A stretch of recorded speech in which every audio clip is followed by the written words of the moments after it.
आज आपण चटपटीत खमंग अशी लसुणी भेंडी बनवतोय। प्रत्येक वेळेस वेगवेगळ्या पद्धतीने भेंडी बनवत असतो। थोड्याशा वेगळ्या पद्धतीने भेंडी बनवूया। लहान असो की मोठ्यांना भेंडी खायला आवडतेच। व्हिडिओ स्किप न करता संपूर्ण बघा। चला तर रेसिपीला सुरुवात करूया। नमस्कार, मी ज्योतिष किचन मध्ये सर्वांचं खूप खूप स्वागत आहे। मी इथे अर्धा किलो इतकी भेंडी घेतली। छान मोठ्या मोठ्या भेंड्या आहेत, त्या कवळ्या आहेत आमच्या शेतातल्या। त्यामध्ये पाणी टाकायचं आणि एका पाण्याने स्वच्छ अशा धुवून घ्यायच्या आहे। छान अशा खालीवर करून घ्यायच्या। भेंड्या मी इथे छान धुवून घेतल्या। एका कॉटनच्या कपड्यावर टाकायच्या आणि कोरड्या करून घ्यायच्या आहे। पुसून घ्यायच्या या पद्धतीने। बऱ्याच वेळेस मी ऑब्झर्व केलं, जी शेतातली भेंडी असते ती चिकट असते। विकतची भेंडी मी आणली ना ती थोडी कोरडी असते। छान मी ती कोरड्या करून घेतल्या।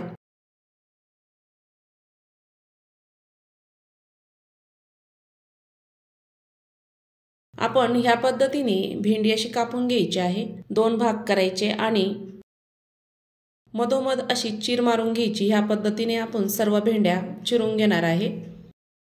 आपल्याला या सर्व भेंड्या अशाच लांब कापून घ्यायच्या आहे। पूर्वी भेंडी चिकट होऊ नये म्हणून दही वापरायचे किंवा लिंबू वापरायचे। भेंडी चिकट होत नव्हती। आताच्या भेंडीला चिकटपणा कमी असतो, पण ही भेंडी चिकट आहे।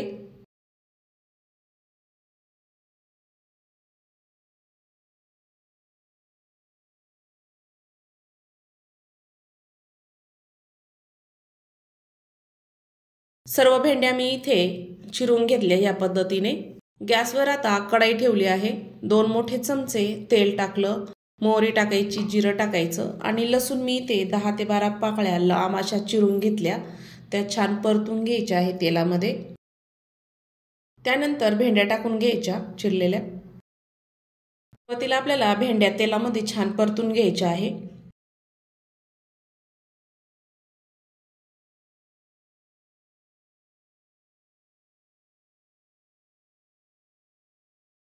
चवीपुरतं मीठ टाकायचं आणि छान मिक्स करून घ्यायचं आहे।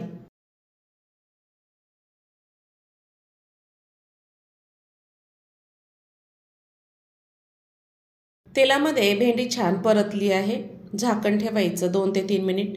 छान वाफ काढून घ्यायची। 2 ते 3 मिनिटानंतर चेक करूया। भेंडीची छान वाफ काढली आहे। तुम्ही बघू शकता चिकटपणा दिसत आहे भेंडीला। त्यानंतर 1 चमचा लाल मिरची पावडर टाकायची, अर्धा चमचा चाट मसाला किंवा आमचूर पावडर टाकायची, नाहीतर लिंबूही पिळू शकता तुम्ही यामध्ये।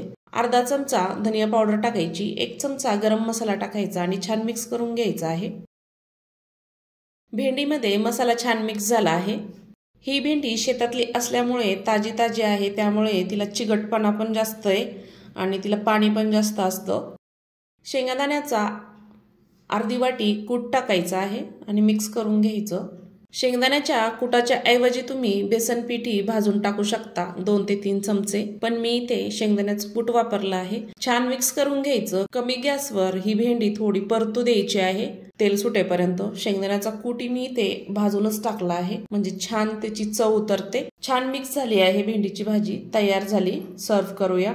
ही भेंडीची भाजी तुम्ही डब्यालाही देऊ शकता। लहान मुलांना तर आवडतेच। सर्वांना भेंडीची भाजी खायला आवडते। चटपटीत खमंग अशी भेंडीची भाजी तयार झाली। अशा पद्धतीने नक्की तयार करून बघा। तर आजची रेसिपी कशी वाटली? आवडली असेल तर ज्योतिष किचनला नक्की सबस्क्राईब करा, बेल आयकॉनला क्लिक करा, म्हणजे नवीन रेसिपीचे नोटिफिकेशन सर्वात आधी तुम्हाला मिळेल। व्हिडिओ आवडला असेल तर नक्की कमेंट करून सांगा। पुन्हा भेटूया अशा छानशा रेसिपी सोबत। संपूर्ण व्हिडिओ बघितल्याबद्दल सर्वांचे धन्यवाद।